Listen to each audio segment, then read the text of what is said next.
السلام عليكم ورحمة الله تعالى وبركاته. أرحب بالجميع في حصة جديدة. مرحبا بكم في قناة مات فيزيك أون بوش.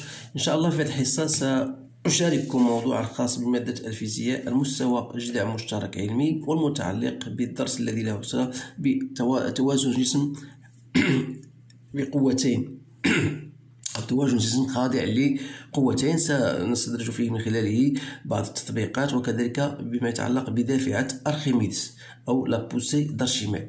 إذا الموضوع هو أمامكم باللغة الفرنسية. سنستدرج نحاول بطبيعة الحال تمكين الجميع حتى يستفيد الكل من هذا التمرين. سنتحدث باللغة العربية أحيانا غالبا.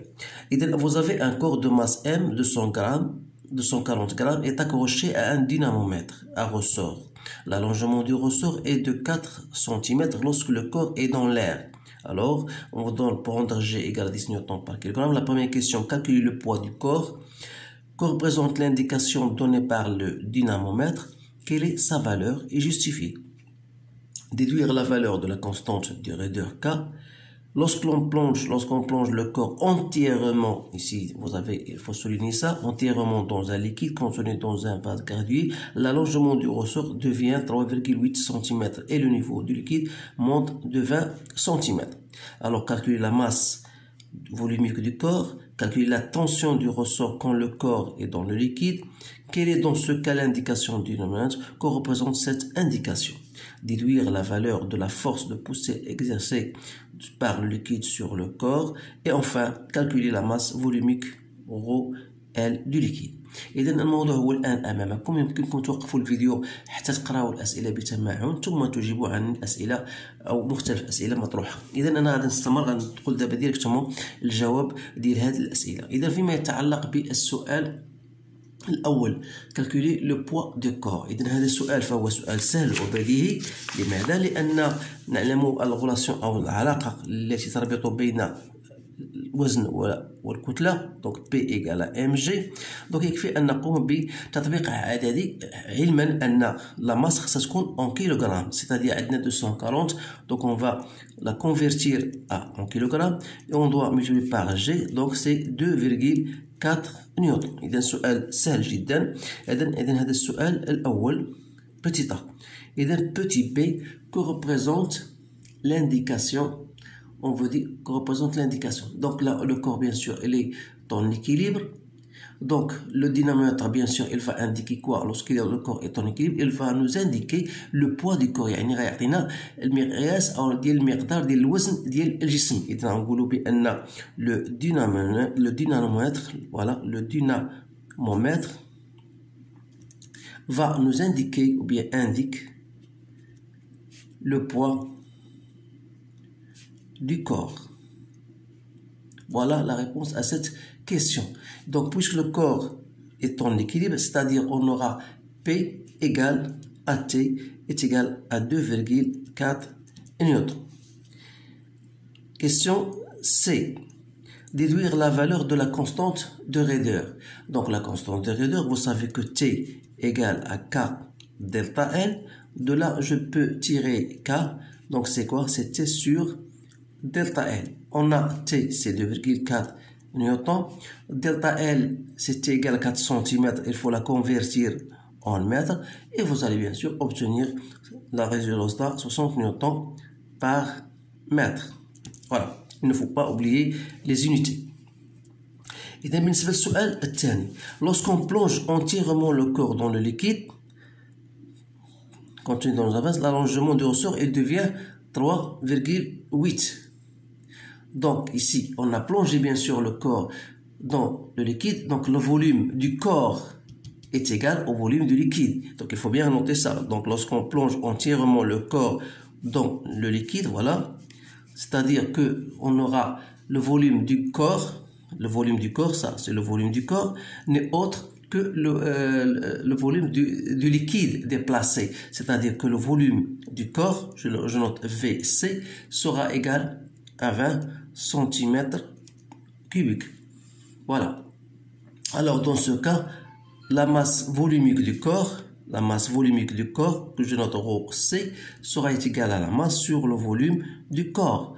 Or, la masse c'était égal de 140 et le volume de corps c'est 20 cm3, c'est-à-dire c'est 12 grammes par centimètre cubique. Si on veut la convertir en kilogrammes par mètre cubique, ça devient 12 10 à la puissance 3 kg par mètre cubique. Alors là, voilà votre masse volumique. إذا بالنسبة للسؤال B, calculer la tension du ressort. إذا comment on va calculer la tension du ressort؟ إذا هنا غادي نحاول أولا نعطيكم واحد الشيما اللي غادي نشرحوا فيها هاد الأمور مزيان. إذا عندنا un dynamomètre, vous le savez. Donc voilà le dynamomètre. Voilà, il est lié au solide S. Donc le solide S il se trouve cette fois-ci dans le liquide. Donc le corps S il est soumis à son poids. غادي ناخذوها من المركز ديال centre de gravité. كذلك بالنسبة il sera soumis à une force, la tension du dynamomètre, que je vais noter T', et il sera ensuite soumis à une autre force, la force d'Archimède. Alors, on a trois forces. On a le poids du corps. Donc, on a le poids du corps et on a une tension de ressort. Voilà. Donc, il faut bien savoir noter ceci. Et on a bien sûr la force, bien la poussée d'Archimède. Donc, voilà. Une fois ceci est noté, on peut appliquer ce qu'on appelle la condition d'équilibre. c'est-à-dire شرط التوازن اللي عندكم في الدرس خاص يكون مجموع القوى يساوي الصفر. يعني أن P plus FA bien F petit a plus T prime égale à 0. Donc si je fais la projection, يعني الإسقاط, ça va devenir P moins F A moins T' égale à 0. Ça veut dire que T' n'est autre que P moins FA.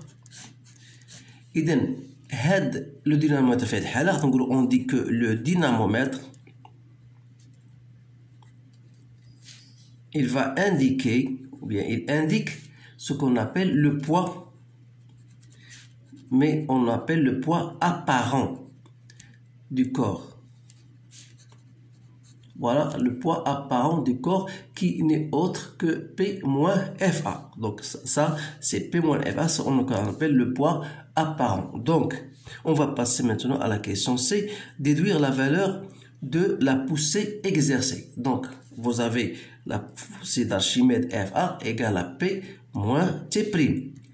Donc d'après la relation T', vous la savez, c'est K delta L', l'allongement du ressort. Donc je vais faire une application numérique, c'est 2,4 moins 60 que je multiplie par delta L, 3,810 moins 2, il faut le rendre en mètres.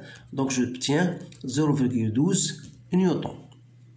Alors, en ce qui concerne la masse volumique du corps, sachant que FA, c'est ρ, c'est le poids du liquide déplacé, c'est-à-dire ρL, fois le volume du liquide ou bien le volume du solide immergé, je note I, VI, fois G.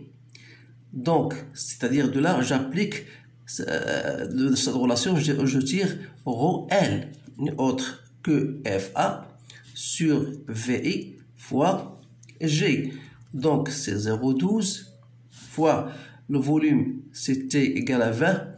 Je dois le convertir en mètres cubiques et je dois multiplier par G. Donc, j'obtiens 600 kg par mètre cubique. Vous pouvez même le chercher, si vous voulez, en grammes par centimètre cubique. Ça revient en mètres. Donc, voilà votre réponse pour cet exercice-là. C'est un exercice assez important et comporte certaines questions que vous devez savoir y répondre. Voilà. Donc je vous laisse. Donc بالنسبة إن شاء الله القادمة إن شاء الله غادي نحاول ندرج كذلك بعض التمارين الخاصة بهذا الدرس سواء باللغة العربية أو باللغة الفرنسية. إذا أشكركم على انتباهكم، أتمنى لكم حظا سعيدا، والسلام عليكم ورحمة الله تعالى وبركاته.